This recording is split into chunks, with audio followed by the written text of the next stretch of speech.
열왕기상 12장 25절에서 33절 우리 한 목소리로 천천히 함께 읽겠습니다.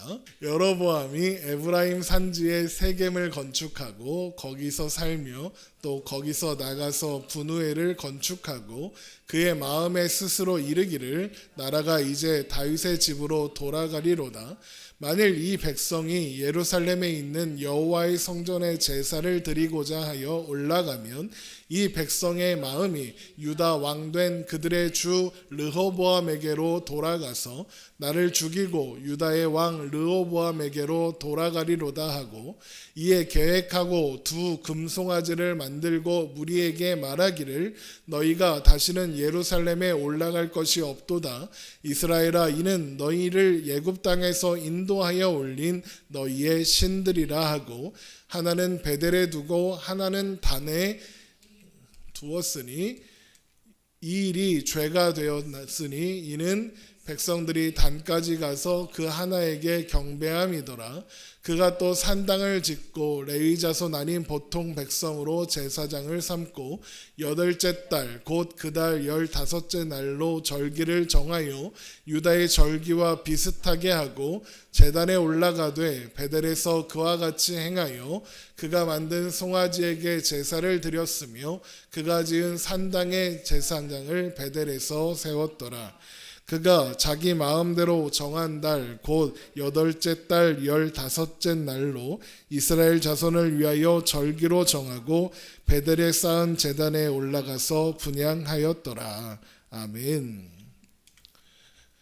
솔로몬이 죽고 르호보암이 이스라엘의 왕이 되었습니다. 하지만 자신들의 짐을 가볍게 해달라는 백성들의 요구를 거절하면서 이스라엘의 분열사가 시작되었습니다. 유다 지파를 제외한 나머지 10지파는 다윗의 집, 곧 다윗의 왕과 유다 왕과의 인연을 끊고 독립을 선언했고 이후로도 이스라엘은 서로 반목하며 통합되지 못했습니다. 열왕기상 12장 19절입니다. 이에 이스라엘이 다윗의 집을 배반하여 오늘까지 이르렀더라. 이때 분리된 지파들은 르우벤, 시므온, 스불론, 이사갈, 단, 갓, 아셀, 납달리, 므낫세, 에브라임 이렇게 10지파입니다. 이 중에서 므낫세와 에브라임 지파는 요셉의 두 아들을 시조로 해서 시작된 지파죠. 그래서 이 둘을 합쳐서 요셉 지파 이렇게 부르기도 합니다. 르호보암을 쫓아낸 이스라엘 10지파의 백성들은 그들이 르호보암과 교섭할 때 대표로 세웠던 여로보암을 데려다가 자신들의 왕으로 삼습니다. 열왕기상 12장 20절입니다. 온 이스라엘이 여로보암이 돌아왔다 함을 듣고 사람을 보내 그를 공회로 청하여 온 이스라엘의 왕으로 삼았으니 유다 지파 외에는 다윗의 집을 따르는 자가 없느니라. 이렇게 북왕국 이스라엘이 시작되는 겁니다. 그런데 그 상황을 이스라엘의 왕이 되고자 했던 르호보암이 그냥 두고 볼 수 있었겠습니까? 그럴 수가 없죠. 왜요? 지금 내가 왕인데, 내가 이 나라는 내 건데, 백성들은 내 말을 들어야 하는데 지들이 뭔데 나를 버리고 다른 사람을 왕으로 세워? 이렇게 하는 거죠. 나는 아버지인 솔로몬이 이룬 그 영광과 영화를 누릴 자격이 있는 정통성 있는 왕인데 저것들이 지금 뭐 하는 거지? 이런 생각이 드니까요. 그런데 그 모든 것을 잃어버리게 생긴 겁니다. 그렇게 되면 어떤 일이 일어나겠습니까? 아버지가 이룬 모든 업적들을 한순간에 무너뜨린 무능하고 무책임하고 어리석은 왕이 되는 겁니다. 르호보암은 왕이긴 왕이나 반쪽짜리도 아니고 12분의 1의 왕밖에 안 되는 거니까요. 그러니까 지금 르호보암은 솔로몬과 마찬가지로 이스라엘이 자신의 나라, 자신의 소유라고 생각하고 있고 자신의 힘으로 지켜야 하는 나라라고 생각하고 있으니까 이걸 되찾아야겠는 겁니다. 그래서 르호보암이 어떻게 하느냐? 군대를 일으킵니다. 열왕기상 12장 21절 르호보암이 예루살렘에 이르러 유다 온 족속과 베냐민 지파를 모으니 택한 용사가 18만 명이라 이스라엘 족속과 싸워 나라를 회복하여 솔로몬의 아들 르호보암에게 돌리려 하더니. 그런데 이때 유다 지파와 함께 베냐민 지파가 군대로 모이는 것을 봅니다. 그러니까 베냐민 지파는 지금 유다 지파 편에 서게 된 거죠. 그런데 하나님은 여로보암에게 10지파를 주시고 르호보암에게는 1지파를 남기시겠다고 했습니다. 그리고 그 12지파 중에 하나가 빠지는 것은 기업이 없는 제사장 레위 지파 때문이다라고 말씀을 드렸습니다. 그런데 여로보암이 베냐민을 제외한 9지파를 받았지만 요셉 지파가 2개로 나눠지기 때문에 10지파를 받은 건 맞습니다.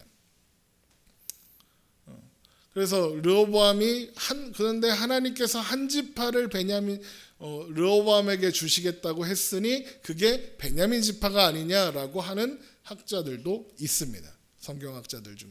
그러나 거의 모든 성경학자들은 하나님께서 르호보암에게 남겨주시겠다고 하신 1지파는 유다 지파라고 확정적으로 이야기합니다. 그러면 베냐민 지파는 도대체 뭘까?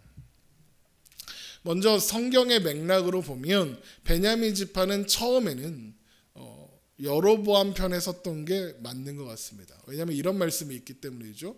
유다 지파 외에는 다윗의 집을 따르는 자가 없느니라.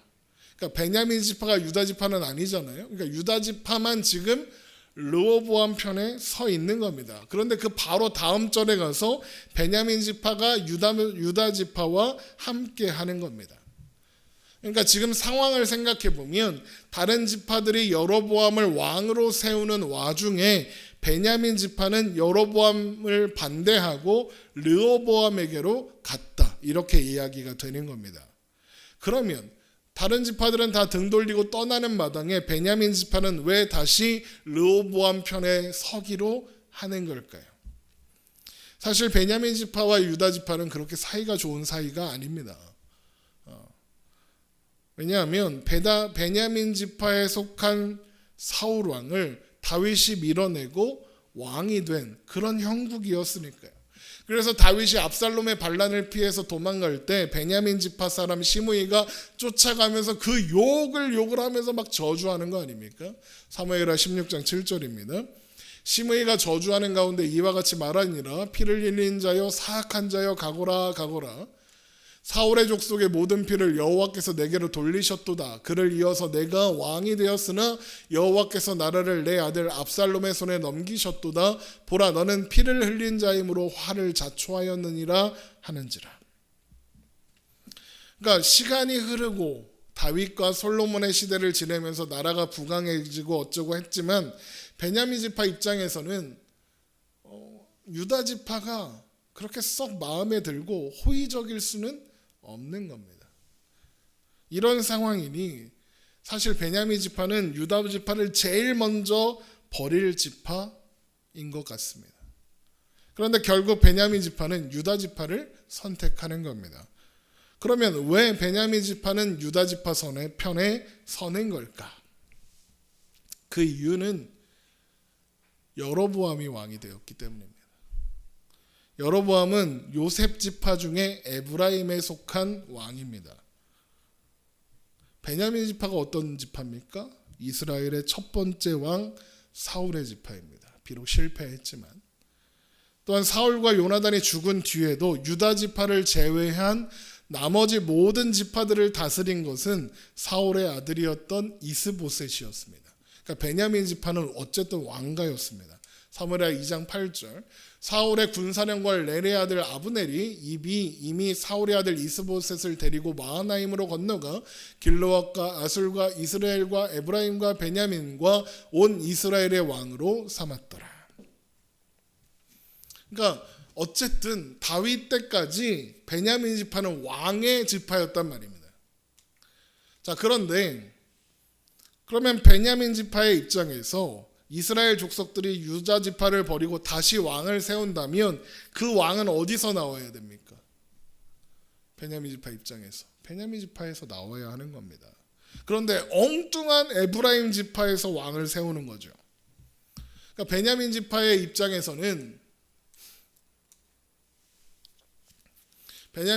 입장에서는 이런 모든 상황을 볼 때 개밥의 도토리 신세가 된 겁니다. 우리가 왕인데 이렇게 나눠질 거면 우리 왕해야 되는데 이것들이 지금 뭐 하는 거지? 이런 생각을 하는 겁니다. 이럴 때 할 수 있는 선택은 하나밖에 없죠. 그들을 돕지 않는 겁니다. 대신 그들의 적을 돕는 겁니다. 적의 적은 내 편이잖아요. 그러니까 지금 베냐민 지파도 이 나라가 자기의 나라라고 생각하니까 유다 지파로 가서 붙는 겁니다. 어쨌든 그렇게 베냐민 지파의 호응을 얻게 된 르호보암은 나머지 이스라엘 족속들과 싸워서 이길 자신이 생겼습니다. 그래서 가서 이스라엘 족속과 싸워 나라를 회복하자 그러는 겁니다. 열왕기상 12장 21절 르호보암이 예루살렘에 이르러 유다 온 족속과 베냐민 지파를 모으니 택한 용사가 18만 명이라 이스라엘 족속과 싸워 나라를 회복하여 솔로몬의 아들 르호보암에게 돌리려 하더니.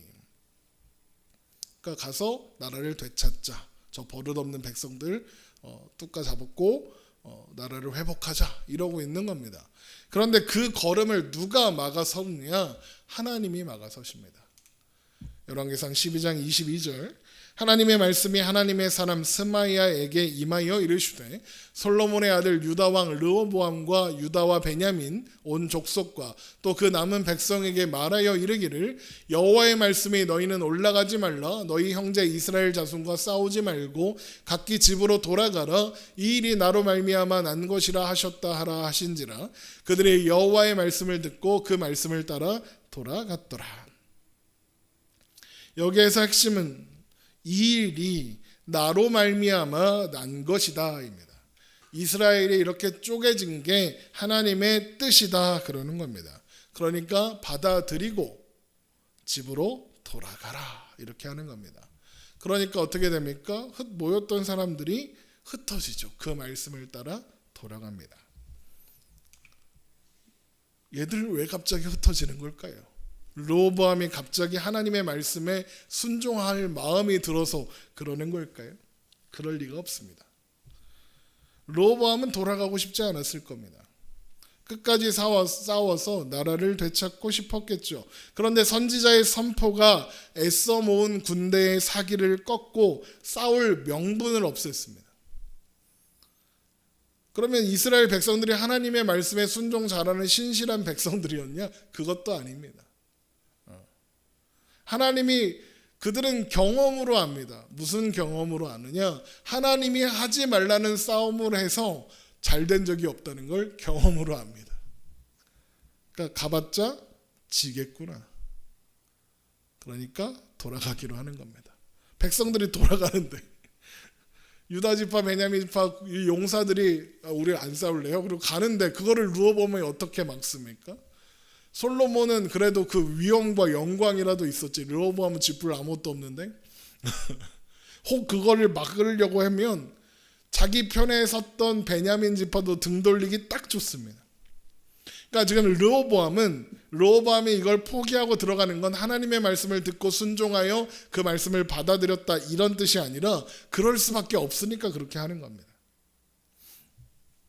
자, 그러면 이야기는 이제 여로보암으로 넘어갑니다. 이때 아마도 여로보암은 안도의 한숨을 아주 크게 내셨을 겁니다. 여로보암이 르호보암이 군대를 이끌고 온다는 소식을 들었을 겁니다. 그렇죠? 그럼 얼마나 불안했을까요? 왜 그렇습니까? 이제 막 시작했습니다. 나라를. 왕조도 이제 막 시작되었습니다. 아직 수도도 제대로 정해지지 않았고요. 군대를 맞아 싸울 군대도 없습니다. 모여라 해서 싸울 수 있는데 오합지졸입니다. 그러니까 유다 지파 르호보암이 데리고 오는 군대와 수준이 다른 겁니다.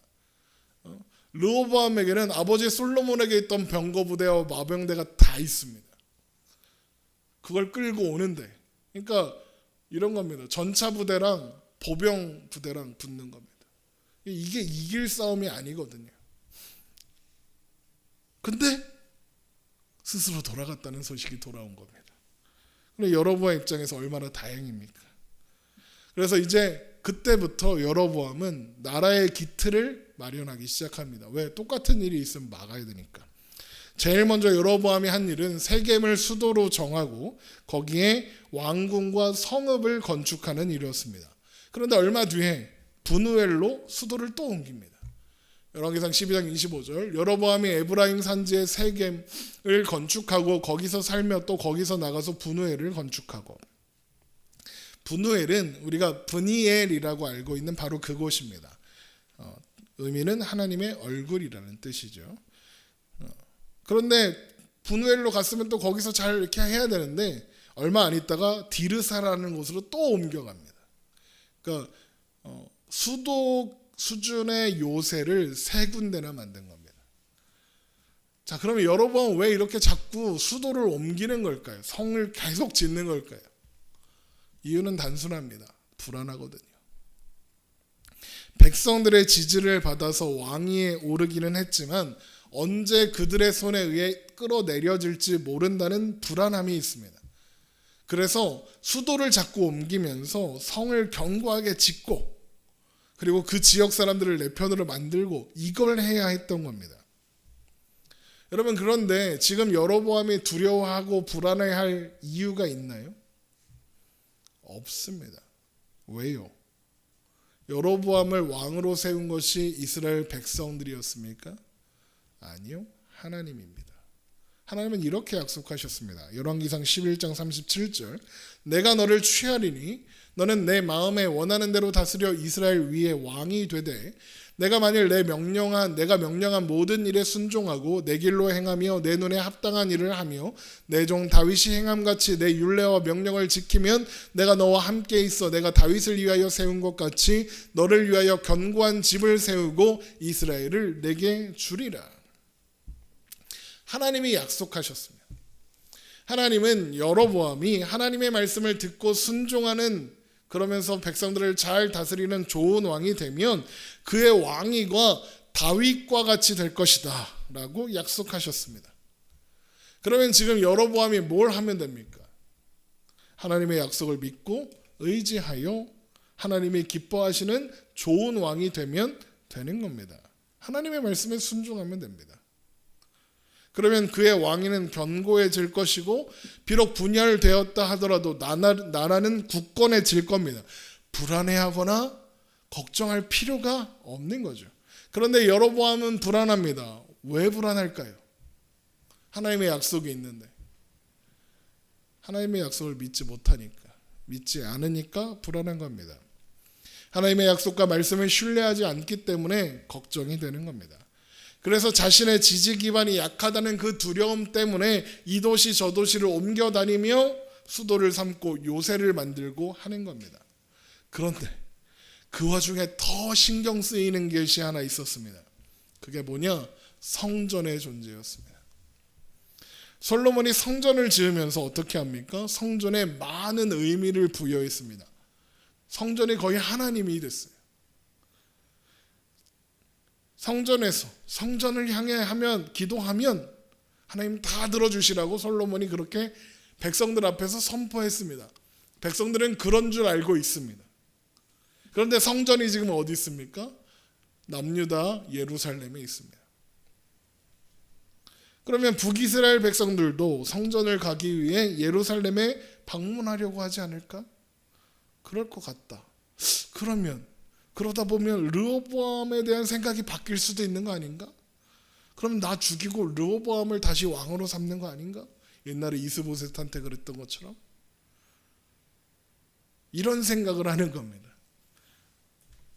열왕기상 12장 26절 그의 마음에 스스로 이르기를 나라가 이제 다윗의 집으로 돌아가리로다. 만일 이 백성이 예루살렘에 있는 여호와의 성전에 제사를 드리고자 하여 올라가면 이 백성의 마음이 유다 왕 된 그들의 주 르호보암에게로 돌아가서 나를 죽이고 유다의 왕 르호보암에게로 돌아가리로다 하고. 그래서 여로보암이 이걸 어떻게 해결하려고 하느냐? 금송아지를 만들어서 해결하려고 합니다. 그리고 베델과 단의 신전을 만들고 선포하죠. 이제 성전에 안 가도 된다. 이게 너희를 애굽 땅에서 인도한 여호와 하나님이다. 그러니까 여기서 제사하고 여기서 기도하면 된다 그럽니다. 열왕기상 12장 28절 이에 계획하고 두 금송아지를 만들고 무리에게 말하기를 너희가 다시는 예루살렘에 올라갈 것이 없도다. 이스라엘아 이는 너희를 애굽 땅에서 인도하여 올린 너희의 신들이라 하고 하나는 베델에 두고 하나는 단에 둔지라. 여로보암에게는 성전을 중심으로 한 여호와 신앙이 아니라 자신의 왕위를 정당화해주고 백성들의 마음을 하나로 모으게 해줄 새로운 종교가 필요했던 겁니다. 자, 그러면 새로운 종교가 생겼어요. 그럼 뭐가 필요합니까? 새로운 종교인이 필요합니다. 그래서 여로보암은 레위 자손이 아닌 사람들 중에서 골라서 제사장을 세웁니다. 열왕기상 12장 30절에 31절입니다. 이 일이 죄가 되었으니 이 백성들이 단까지 가서 그 하나에게 경배함이더라. 그가 또 산당들을 짓고 레위 자손 아닌 보통 백성으로 제사장을 삼고. 레위 자손으로 제사장을 삼을 수가 없었다 그럽니다. 레위 자손으로 제사장을 삼지 않고 일반 사람들을 제사장으로 삼는 겁니다. 왜 그렇게 하느냐? 레위인들은 백성들에게 어떤 이미지냐? 성전에서 일하는 사람들입니다. 성전에서 하나님을 섬기는 사람들. 그러니까 만약에 레위인들을 제사장으로 똑같이 세우면 예루살렘에 가면 이미 성전이 있고 제사장도 있는데 이게 왜 필요한 거야? 이런 생각을 할 수 있고, 혹 레위인들이 또 그래도 여기보다 성전 가서 드리는 게 좋다 이렇게 헛소리를 하면 여로보암한테 불리하잖아요. 그러니까 여로보암의 입장에서는 자기 말을 잘 듣고 자기가 생각하는 대로 종교를 이끌어가 줄 사람들이 필요했던 겁니다. 그래서 레위인이 아닌 사람들을 제사장으로 삼는 거죠. 자, 종교가 생겼고 종교 시설이 생겼고 종교인들이 생겼습니다. 그럼 뭐가 필요할까요? 종교 행사가 필요합니다. 그래서 여로보암은 유다의 절기와 비슷하게 자기 마음대로 절기를 정한 후에 베델에서 금송아지를 향해 제사를 드리고 분향도 하기 시작합니다. 열왕기상 12장 32절 여덟째 달 곧 그 달 15째 날로 절기를 정하여 유다의 절기와 비슷하게 하고 제단에 올라가되 베델에서 그와 같이 행하여 그가 만든 송아지에게 제사를 드렸으며 그가 지은 산당의 제사장을 베델에서 세웠더라. 그가 자기 마음대로 정한 달 곧 여덟째 달 15째 날로 이스라엘 자손을 위하여 절기로 정하고 베델에 쌓은 제단에 올라가서 분향하였더라. 자, 그런데 이 모든 일을 누가 생각하고 누가 계획하고 누가 실행했습니까? 여로보암이요. 그래서 계속 자기 마음대로라는 말이 반복되고 있죠. 그 일을 왜 하는 겁니까? 자신의 왕위를 견고하게 하기 위해서라. 그러면 이스라엘이 분열되었습니다. 그렇다고 해서 이스라엘이라는 나라의 정체성이 바뀌었나요? 똑같습니다. 왕이 바뀌고 왕조가 바뀌었지만 이스라엘은 여전히 이스라엘이고 하나님의 나라입니다. 하나님의 백성들이죠. 그 정체성은, 그 존재의 정체성은 달라진 적이 없습니다. 그러면 그 나라와 왕위를 견고하게 하실 수 있는 것은 오직 하나님뿐입니다. 그 외에 그 누구도 그 일을 할 수 있는 사람이 없습니다. 여러분, 솔로몬이 왜 망합니까? 자기 손으로 그 나라와 왕위를 견고하게 하려고 했기 때문입니다. 얼마나 노력하고 애썼습니까? 그런데 실패했습니다. 하물며 여로보암은 어떻겠습니까? 솔로몬도 그랬는데. 여로보암이 자기 힘으로 뭘 할 수 있겠습니까? 할 수 있을 턱이 없습니다. 그런데 그걸 하겠다고 여로보암이 지금 애를 쓰고 있는 겁니다. 여러분, 이것이 죄의 실체이고 죄인의 한계입니다. 죄인은 하나님을 알지 못하고 하나님을 믿지 못합니다. 여러분, 생각해 보십시오. 여로보암은 애초부터 왕이 될 생각도 없었습니다. 왕위와는 아무 상관도 없는 사람입니다. 그런 그를 하나님이 부르셔서 약속하셨고 약속하신 대로 왕이 되었습니다. 여로보암은 자신의 의지와는 상관없이 애굽에서 불려왔고 왔더니 갑자기 백성들의 대표가 되고 말 몇 마디 했을 뿐인데 졸지의 왕이 된 겁니다. 게다가 르호보암이 18만 명의 군대를 이끌고 오는데 하나님이 그걸 막으셨답니다. 그걸 여로보암이 몰랐겠습니까? 들었습니다. 그러면 그 시간을 지나며 하나님께서 자신에게 하신 말씀을 기억하고 하나님의 약속을 생각해야 하지 않습니까? 아직도 선지자가 준 열지파를 상징하는 옷 10조각이 자기 손에 있었을 겁니다. 게다가 하나님께서 여로보암이 그냥 왕이 될 거라고 하셨습니까? 아니죠. 왕위에 오른 뒤에 잘 다스리게 될 것과 그의 가문이 왕위를 이어갈 것이라는 약속도 하셨습니다. 르호보암이 18만 명 아니라 180만 명을 데리고 와도 하나님이 허락하시지 않으면 르호보암은 여로보암을 왕위에서 끌어내릴 수가 없습니다. 그런데 하나님의 말씀 한마디로 18만의 군대가 돌아가는 걸 봤으면 그의 왕위를 견고하게 하시겠다 약속하신 하나님의 약속도 여전히 유효하잖아요.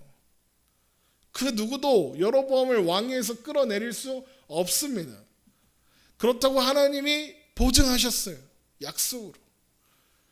여로보암은 걱정하지 않아도 된단 말입니다. 그런데 여로보암은 하나님의 말씀과 약속은 다 깡그리 무시하고 스스로 생각하고 그 생각이 옳다 생각하는 대로 결론을 내리는 겁니다. 뭐라고요? 그의 마음에 스스로 이르기를 나라가 이제 다윗의 집으로 돌아가리로다. 지금 여로보암이 하는 생각이 뭔지 아십니까? 하나님이 하신 일이 인간으로 인해 바뀔 수 있다고 생각하는 겁니다. 여러분, 이런 생각보다, 이런 걱정보다 헛된 걱정이 어디 있습니까? 하나님을 도대체 뭐로 보는 겁니까? 그런데 여로보암이 지금 그런 걱정을 하는 겁니다. 그래서 자기 생각에 옳은 대로 조치를 하는 거예요. 금송아지를 만들고 산당을 짓고 제사장을 세우고 절기를 전하는 겁니다. 여러분, 하나님이 여로보암에게 왕위를 맡기겠다라고 약속하시면서 어떤 종교 행위를 요구하셨나요? 야, 성전에 맞먹을 만한 성전을 지어야 돼? 뭐 이렇게 하셨나요? 하나님은 여로보암에게 딱 한 가지 명령하셨습니다. 하나님의 말씀을 들어라. 이건 똑같이 솔로몬에게 하셨던 말씀이기도 하죠. 성전은 물론이고 그와 관련된 종교 행위는 하나도 요구하지 않으셨습니다. 열왕기상 11장 31절. 내가 너를 취하리니 너는 내 마음에 원하는 대로 다스려 이스라엘 위에 왕이 되되 내가 만일 내가 명령한 모든 일에 순종하고 내 길로 행하며 내 눈에 합당한 일을 하며 내 종 다윗이 행함같이 내 율례와 명령을 지키면 내가 너와 함께 있어 내가 다윗을 위하여 세운 것 같이 너를 위하여 견고한 집을 세우고 이스라엘을 내게 주리라. 여러분, 여기에 성전 뭐 이런 게 하나도 안 나옵니다. 그럼 이게 무슨 뜻일까요? 하나님이 지금 하시는 말씀과 명령과 약속은 성전과 아무 상관없다는 겁니다. 그러면 여로보암은 솔로몬처럼 고생해서 성전을 지을 필요가 없는 겁니다.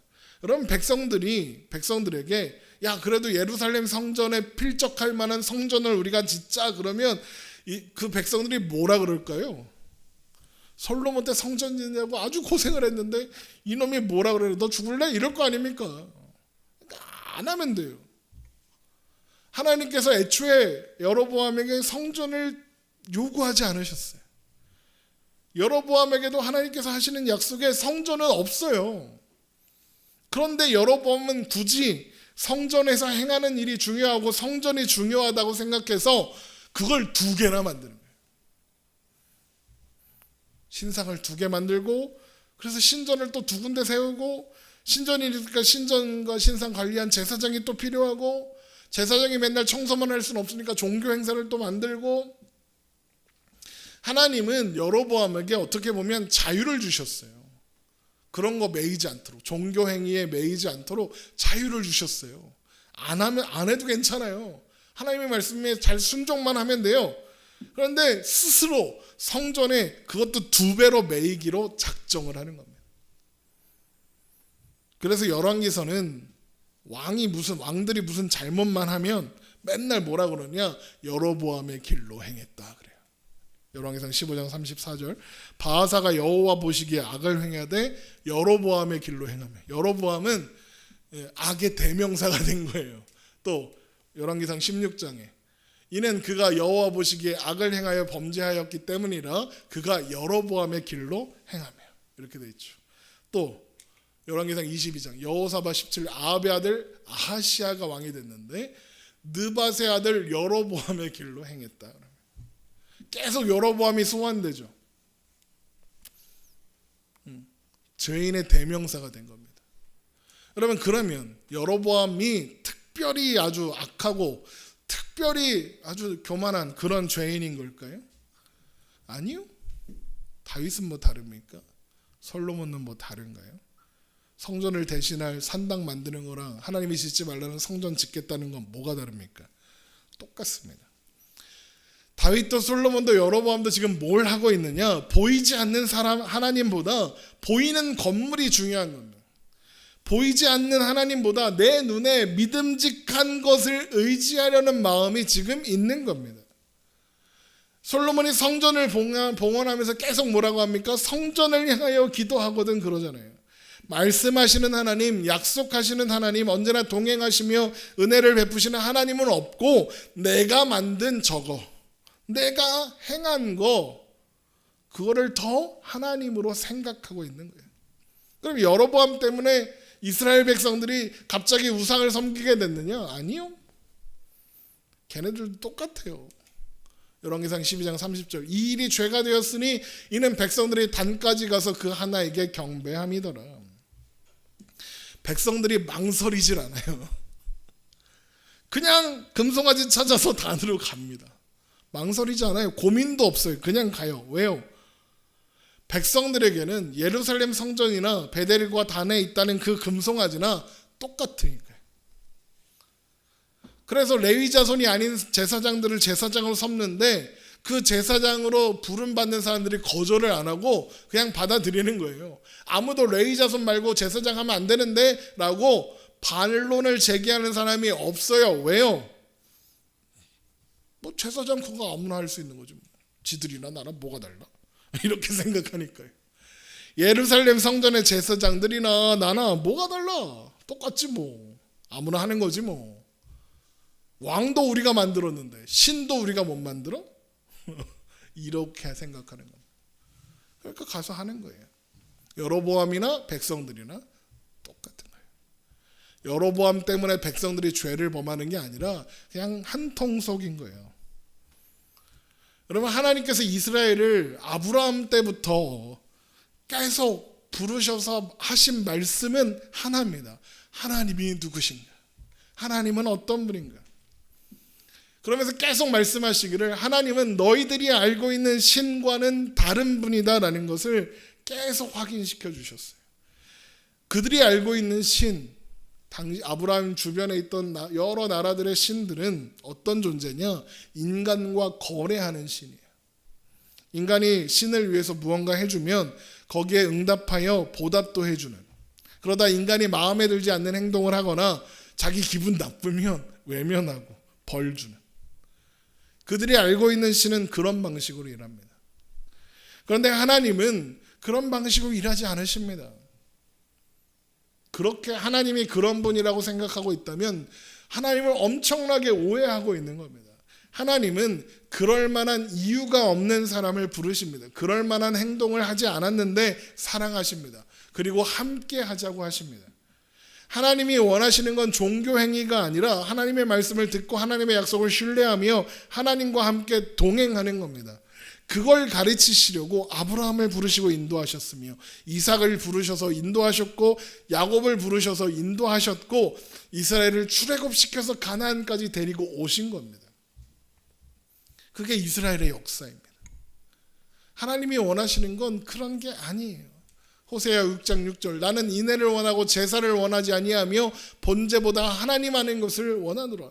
하나님이 제사보다 번제보다 자기 백성들이 하나님을 똑바로 아는 것, 그래서 하나님을 신뢰하는 것, 그래서 하나님을 사랑하고 이웃을 사랑하며 사는 것을 원하신답니다. 또 미가서 6장 6절, 내가 무엇을 가지고 여호와 앞에 나아가며 높으신 하나님께 경배할까? 내가 번제물로 1년 된 송아지를 가지고 그 앞에 나아갈까? 여호와께서 천천의 순양이나 만만의 강물 같은 기름을 기뻐하실까? 내 허물을 위하여 내 맏아들을 내 영혼의 죄로 말미암아 내 몸에 열매를 드릴까? 사람아, 주께서 선한 것이 무엇임을 내게 보이셨나니 여호와께서 내게 구하시는 것은 오직 정의를 행하며 인자를 사랑하며 겸손하게 내 하나님과 함께 행하는 것이 아니냐. 사람들이 뭐라 그런데요? 하나님을 위해서 1년 된 송아지, 제일 맛있어 보이는 그런 상태의 송아지. 또 천천에, 1000 곱하기 1000은 얼마야? 엄청 많은 순양을, 또 만만의 강물 같은 기름, 만 곱하기 10,000개만한 강물을 채울 만한 기름을 가지고 오면 하나님이 좋아하신다, 이렇게 생각한다는 거예요. 그것도 부족해? 그러면 내 맏아들을 제물로 바치겠어. 내 몸의 열매, 내 자식들을 제물로 바치겠어. 그러면 하나님이 기뻐하지 않으실까? 사람들이 그런다는 거예요. 그런데 하나님 뭐라고 그래요? 필요 없다 그러는 거예요. 난 너를 원한다 하시는 거예요. 너를 원한다. 네가 나와 함께 하는 거, 내가 원하는 건 그거다 말씀하시는 거예요. 그런데 이스라엘은 하나님을 몰라도 너무 몰라요. 그렇게 오랫동안 말씀하셨는데 몰라요. 그래갖고 나라가 완전히 다 망하고 바벨론으로 포로로 잡혀가고 막 그래야 조금 알아요. 돌아와서도 또 까먹어요. 예수님 오실 때까지 이스라엘 백성들은 그러고 살아요. 그러면 걔네들만 그럴까요? 걔네들만 모르고 걔네들만 그렇게 문제가 있나요? 아니요. 우리도 똑같습니다. 우리도 같은 한계 속에 있어요. 우리는 방법이 없을 때는 하나님을 찾아요. 해결책이 없으면 하나님의 도우심을 구하고 하나님의 은혜를 구해요. 그런데 우리에게 방법이 있으면, 의지할 게 요만한 거라도 있으면 하나님 생각 안 해요. 아주 작은 힘이라도 생기고 아주 사소하고 막 지푸르라기 같은 거라도 생기면 언제 하나님을 구했느냐, 하나님의 도우심을 구했느냐 그런 듯이 자기 생각에 옳은 대로 생각해요. 다윗이 그랬잖아요. 솔로몬도 그랬고 지금 여로보암도 그러고 있잖아요. 우리도 그러고 살아요. 우리는 자꾸만 보이지 않는 하나님보다 허접해도 내 눈에 보이고 내가 할 수 있는 일이 더 좋아 보이고 더 확실해 보이고 더 안전해 보여요. 여로보암을 보면 한심해요. 하나님 믿으면 되지. 아니요. 우리가 그 자리에 갔어도 똑같이 그랬을 거예요. 우리는 자꾸만 하나님의 하나님 되심을 잊고 나의 다됨을 잊어요. 나의 주제를 자꾸 까먹어요. 국어를 못하나? 주제 파악을 못해요. 국어를 못하는 게 확실하죠. 여러분, 그래서 우리는 뭘 해야 하느냐? 말씀을 읽고 설교도 듣고 배우고 생각하고 고민해야 돼요. 그러면서 자꾸 내 주제를 파악해야 돼요. 그리고 하나님을 알아야 돼요. 하나님의 하나님 되심을 배우고 하나님을 확인하고, 그래서 우리가 하나님 앞에 할 수 있는 말은 천부여 의지 없어서 손들고 옵니다. 이거밖에 없다는 걸 알아야 돼요. 의지가 없어요. 우리는 의지할 게 없어요. 하나님 아니면 나에게는 방법이 없다는 걸 알아야 돼요. 그 외에는 우리에게 방법이 없어요. 우리에게 지혜가 없고 우리에게는 힘이 없어요. 저도 그렇고 여러분도 그래요. 우리 다 그래요. 저도 맨날 이 부분에서 넘어져요. 자꾸 내 방법, 내 생각, 이게 자꾸 치밀어 올라와요. 여러분, 그래서 우리 다 그런 존재라서 예수님이 오셔야 했던 거예요. 우리에게 답이 없고 방법이 없으니까 예수님이 이 땅에 오셔야 했던 거예요. 오셔서 죽으셔야 했던 거예요. 왜? 그게 우리의 유일한 방법이니까. 예수님이 오셔서 우리의 모든 것이 되시는 것. 우리에게는 아무것도 없으니까 예수님이 오셔서 우리의 모든 것이 되셔야 그게 우리가 살 수 있는 유일한 길이니까. 그래서 이런 고백을 하는 거예요. 사도행전 4장 12절. 다른 이로서는 구원을 받을 수 없나니 천하 사람 중에 구원을 받을 만한 다른 이름을 우리에게 주신 일이 없음이라 하였더라. 여러분, 이게 우리가 사순절 내내, 아니 우리의 모든 신앙의 여정 속에서 항상 기억하고 생각해야 할 내용이에요. 우리에겐 답이 없다. 그래서 예수님이 오셔서 십자가에 죽으셔야 했다. 그래서 우리의 답이 되어주셨다. 여러분, 이것을 잊지 마시기 바랍니다. 자꾸만 하나님보다 내 눈앞에 있는 그 무언가를 의지하려는 마음이 생기려고 할 때 얼른 하나님의 말씀을 생각하고, 얼른 그래서 내 주제를 파악하고, 하나님, 제가 또 이러고 있네요. 하나님께 도우심을 구하고, 그래서 하나님과 동행하며 하나님보다 앞서지 않으며 그렇게 오늘을 살아가는 우리가 되어야 하겠습니다. 기도하겠습니다.